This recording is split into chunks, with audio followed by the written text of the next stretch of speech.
당신이 9천만 년 전 이 섬으로 모험을 떠났다고 가정해 봅시다. 살아남을 확률은 0%에 가깝습니다. 덤불 속에 숨으면 안전할까요? 아니요. 이곳의 포식자는 땅이 아닌 하늘에서 옵니다. 구름 사이를 뚫고 내려오는 날개 길이 12m의 거대한 괴물. 이 녀석에게 공룡은 그저 한입 크기의 간식에 불과했습니다. 뼈까지 으스러뜨리는 파괴적인 부리 앞에선 그 어떤 공룡도 살아남을 수 없었으니까요. 과학자들조차 지구상에서 가장 기괴한 생태계라 혀를 내두른 곳 하체그 섬. 오늘은 공룡이 먹잇감이 되어버린 이 미스터리한 섬의 비밀을 파헤쳐 보겠습니다. 현재 지도에서 하체그 섬을 찾으려 해봤자 헛수고입니다. 이 섬은 수천만 년 전에 사라졌고 지금은 루마니아의 하체그라는 작은 마을 주변에 남아있는 암석층만이 그 존재를 증명하고 있거든요. 그런데 9천만 년에서 6,600만 년 전 사이 백악기 후기에 이 섬은 약 8만 제곱킬로미터의 면적을 자랑하는 거대한 땅덩어리였습니다. 현재 대한민국 전체 면적의 80%를 덮어버릴 수 있는 어마어마한 크기였죠. 섬 하나가 나라 하나를 품을 만큼 거대했으니 결코 작은 규모가 아니었죠. 위치를 한번 살펴볼까요? 이 섬은 적도 바로 근처에 있어서 지금 중국의 휴양지인 하이난 섬처럼 덥고 습한 기후였을 겁니다. 재밌는 건 주변 환경입니다. 당시 유럽은 지금처럼 거대한 대륙이 아니라 잘게 쪼개져 있었는데요. 하체그 섬 주변에는 아프리카가 아니라 지금의 스페인과 포르투갈 같은 유럽의 땅덩어리들이 흩어져 있었죠. 무엇보다 가장 중요한 건 이 섬이 끝도 없는 망망대해 한가운데 갇혀 있었다는 점입니다. 가장 가까운 육지로 가려고 해도 최소 200km, 서울에서 전주까지 가는 거리만큼 바다를 건너야 했거든요. 그 어떤 동물도 헤엄쳐서 건널 수 없는 이 완벽한 고립이 섬의 생태계를 지구상 어디에도 없는 기괴한 모습으로 뒤틀어 버렸습니다. 오랜 시간 동안 외부에서 동물들이 들어오기 어려웠기 때문에 백악기 초기에는 섬이 상당히 평화로웠을 겁니다. 하지만 백악기 말기로 접어들면서 상황이 완전히 바뀌기 시작했습니다. 공룡과 익룡을 비롯한 다양한 생물들이 어떻게든 이 섬에 도달해서 정착하기 시작했고, 얼핏 보면 다른 곳과 마찬가지로 공룡이 지배하는 평범한 섬이 될 것 같았죠. 그런데 하체그 섬에서는 진화의 방향이 완전히 다르게 흘러갔습니다. 이 섬의 공룡들은 점점 작아졌고 반면에 익룡들은 상상을 초월할 정도로 거대해졌거든요. 도대체 왜 이런 일이 벌어졌을까요? 학계에서는 이를 섬의 법칙이라는 흥미로운 이론으로 설명합니다. 대륙과 단절된 이 좁은 섬이 생물들에게 아주 잔혹한 선택을 강요했다는 것이죠. 넓은 대륙에서는 크면 클수록 강하다가 정답이었을 겁니다. 하지만 닫힌 감옥 같은 섬에서는 이야기가 다릅니다. 먹이가 턱없이 부족한 이곳에서 큰 덩치는 그저 유지비가 많이 드는 사치일 뿐이었습니다. 결국 거대 공룡들은 살아남기 위해 스스로 몸을 줄이는 다이어트를 강행해야 했죠. 반면에 그동안 공룡의 발에 밟힐까봐 숨죽여 살던 작은 생물들에게는 기회가 왔습니다. 호랑이 없는 굴에 여우가 왕이 되듯 경쟁자가 사라진 틈을 타 상상을 초월할 정도로 거대하게 진화하기 시작한 겁니다. 흥미로운 건 이런 변화가 생각보다 빠르게 일어날 수 있다는 점인데, 현대 연구에 따르면 실제로 섬의 외소화는 생각보다 훨씬 빠르게 진행됩니다. 영국 저지 섬의 붉은 사슴은 불과 6,000년 만에 덩치가 6분의 1로 쪼그라들었고, 시베리아 북쪽의 한 외딴 섬에 고립된 매머드는 5,000년 만에 6톤짜리 거구가 2톤짜리 소형차만 하게 변해버렸습니다. 커지는 것보다 작아지는 속도가 무려 30배나 빠르다는 연구 결과가 하체그 섬 공룡들의 운명을 증명하고 있죠. 하체그 섬의 공룡들은 수백만 년이라는 긴 시간 동안 고립되어 있었기 때문에 외소화가 극단적인 수준까지 진행될 수 있었습니다. 그 결과 지구 역사상 하늘을 날았던 생물 중 가장 거대한 존재들이 이 섬에서 탄생했죠. 현재까지 밝혀진 바로는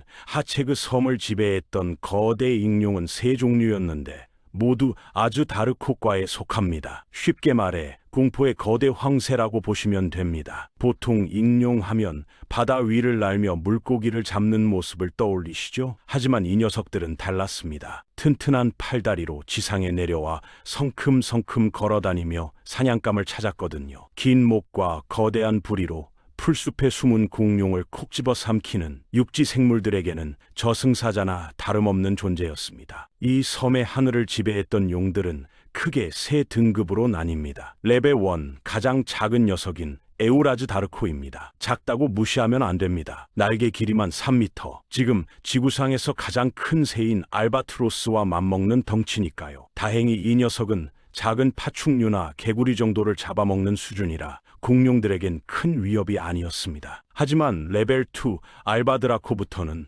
장르가 공포물로 바뀝니다. 날개 길이 7m, 땅에 서 있으면 사람을 내려다볼 정도로 거대했죠. 무엇보다 이 녀석의 머리뼈는 다른 익룡들과 달리 아주 굵고 단단했습니다. 이건 뭘 의미할까요? 네, 물고기나 잡는 부리가 아니라 공룡의 뼈를 으스러뜨리기 위해 진화했다는 뜻입니다. 그리고 마침내 등장하는 이 구역의 최종 보스, 바로 하체고프테릭스입니다. 날개 길이 12m, F-35 전투기보다 넓은 날개를 가진 생물학적으로 존재해선 안 될 것 같은 괴물이죠. 보통 익룡은 뼈가 가볍지만 이 녀석은 마치 중폭격기처럼 뼈가 두껍고 근육으로 꽉 차 있었습니다. 땅에 내려앉았을 때 키가 무려 5m, 길인 눈높이 정도라 아파트 2층 높이의 창문을 들여다볼 수 있는 크기였습니다. 기린만한 괴물이 전투기만한 날개를 달고 쫓아와 도망치는 공룡을 한 입에 삼키는 모습, 그것이 바로 하체그 섬의 일상이었습니다. 여기서 드는 의문이 하나 있죠. 기린만한 덩치가 정말 날 수 있었을까? 정답은 예스입니다. 날개에는 퇴화의 흔적이 전혀 없었거든요. 이 괴물은 수직 이륙기처럼 비행했습니다. 네 발로 땅을 짚은 상태에서 폭발적인 근력으로 점프해 하늘로 솟구쳤는데 이때 도약 높이만 무려 2.4m였습니다. NBA 농구 선수들 점프력의 3배에 달하는 엄청난 파워로 중력을 거스른 거죠. 하지만 놈을 진짜 악몽으로 만든 건 비행 능력이 아니라 바로 압도적인 피지컬의 두개골입니다. 머리 길이만 2.5m, 말 한 마리가 통째로 들어가고도 남는 크기입니다. 더 무서운 건 내구성이었습니다. 목에는 거대한 근육과 인대가 충격 흡수 장치처럼 감겨 있었고 두개골은 강철 망치처럼 단단했습니다. 이건 무엇을 의미할까요? 놈이 먹이를 얌전히 삼키는 게 아니라 거대한 부리로 내려찍고 찌르고 때려서 사냥했다는 뜻입니다. 한 입에 삼키기 벅찬 큰 공룡이라도 상관없었죠. 하체그 섬의 공룡들에게 이 익룡은 하늘에서 떨어지는 거대한 창이자 피할 수 없는 재앙이었습니다. 참고로 이 익룡의 입은 인간 크기의 먹잇감을 한 번에 삼킬 수 있을 정도로 크게 벌어졌다고 합니다. 더 소름 끼치는 사실도 있는데 화석 표본들을 살펴보면 두개골 뒤쪽에 심한 상처 흔적이 있는 경우가 많았습니다. 이건 이 익룡들이 정기적으로 고속 충돌을 견뎌냈다는 신호이고 추가 연구에서는 하체고프테릭스의 목과 부리가 자신의 몸무게의 10배에 달하는 힘을 견딜 수 있다는 것이 밝혀졌습니다. 하체고프테릭스가 하늘을 지배하는 폭군이었다면 땅 위에는 소리 없이 다가오는 암살자들이 숨어 있었습니다. 먼저 물가를 조심해야 합니다. 이곳의 강과 호수는 알로다포스쿠스라는 고대 악어가 장악하고 있었으니까요. 이 녀석, 우리가 동물원에서 보는 게으른 악어와는 차원이 달랐습니다. 몸 길이 3m에 몸무게는 100kg이 넘는 거대 제규어급 체급이었는데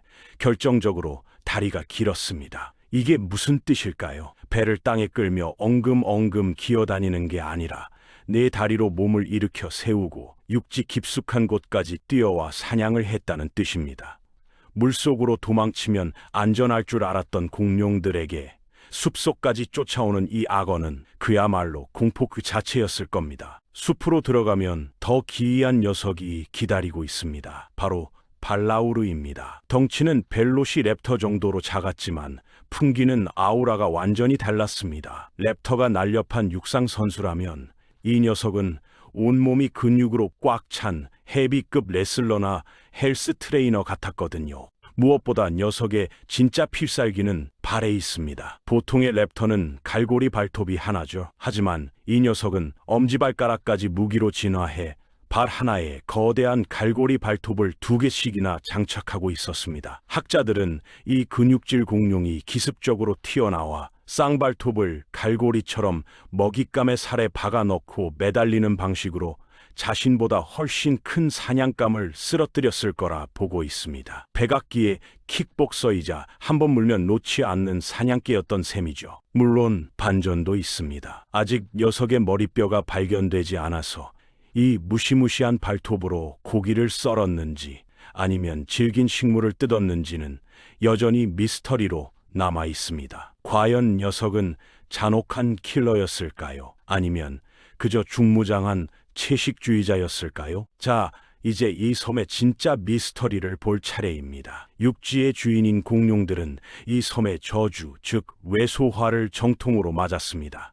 가장 대표적인 게 바로 목 긴 공룡, 용각류입니다. 원래대로라면 집채만 해야 할 녀석들이 여기선 고작 몸 길이 6m, 무게는 1톤도 안 되는 미니 사이즈로 줄어들었거든요. 수컷끼리는커녕 살이 좀 찐 말 정도 크기였죠.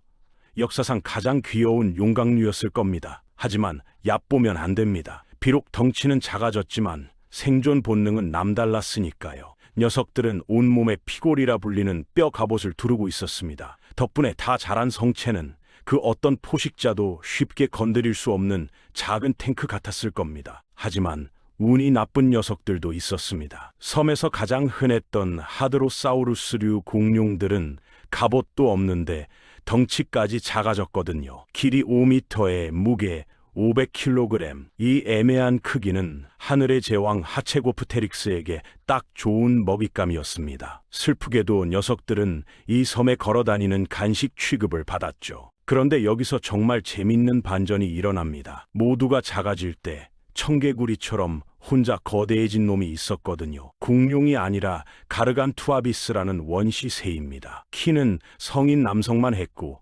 덩치는 거대한 타조와 맞먹었거든요. 성체 평균 몸무게가 무려 141kg, 웬만한 사람 2명 무게입니다. 날지 못하는 새였지만 이 정도 피지컬이면 실제로 하체그 섬의 당당한 지배자 중 하나로 군림했습니다. 자, 육지가 너무 무서워서 뗏목을 만들어 바다로 탈출한다고 칩시다. 결론부터 말하면 자살 행위입니다. 섬을 둘러싼 얕은 바다에는 육지보다 더한 악몽들이 입을 벌리고 기다리고 있었거든요. 혹시 영화 쥬라기 월드에서 상어를 한 입에 삼키던 거대한 바다 괴물 기억나시나요? 바로 모사사우루스입니다. 이 섬 주변은 전 세계에서 모사사우루스 종류가 가장 많은 그야말로 괴물들의 뷔페였습니다. 확인된 종류만 최소 9가지. 물 반 고기 반이 아니라 물 반 괴물 반이었죠. 그중 3녀석은 몸 길이가 9m를 훌쩍 넘겨 고래만 했고 이들은 깊은 바다도 아닌